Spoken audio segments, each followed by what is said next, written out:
Hello friends, how are you all? This is Kiran. ఇది MacBook Pro 15 inches 2019 model అనమాట. Actually ఇది customer ఒక remote management lock ఉన్నదని చెప్పి మన దగ్గర తీసుకురావడం జరిగింది.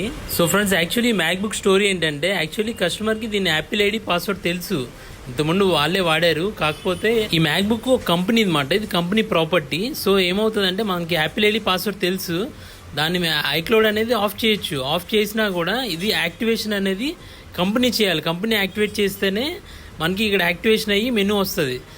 అది రిమోట్ మేనేజ్మెంట్ లాక్ మాట. సో ఫ్రెండ్స్, ఎగ్జాక్ట్ ఇష్యూ ఏంటంటే, మన కస్టమర్ కంపెనీ మారారన్నమాట. సో పాత ల్యాప్టాప్ అనేది సరెండర్ చేయకుండా వాడదాం అనుకుంటున్నారు.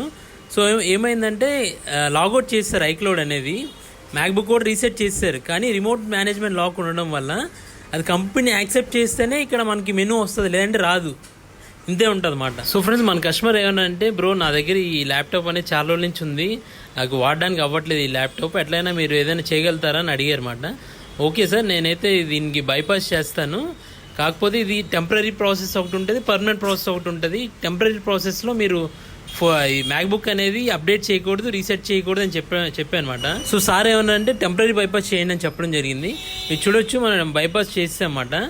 ఇప్పుడు అనేది మ్యాక్బుక్ అనేది పర్ఫెక్ట్గా వాడుకోవచ్చు. కాకపోతే మ్యాక్బుక్ అనేది అప్డేట్ ఇంకా రీసెట్ చేయకుండా వాడుకోవచ్చు అన్నమాట. సో ఫ్రెండ్స్, మీ దగ్గర ఏదైనా ఐప్యాడ్స్ కానీ మ్యాక్బుక్స్ కానీ ఇట్లాంటి రిమోట్ మేనేజ్మెంట్ లాక్స్తో ఏమైనా ఉంటే please try to contact us. So friends, ఇటువంటి రిమోట్ మేనేజ్మెంట్ లాక్స్తో మీ దగ్గర ఏమైనా ఐప్యాడ్స్ కానీ మ్యాక్బుక్స్ కానీ వాచెస్ కానీ ఏమైనా ఉంటే please try to contact us.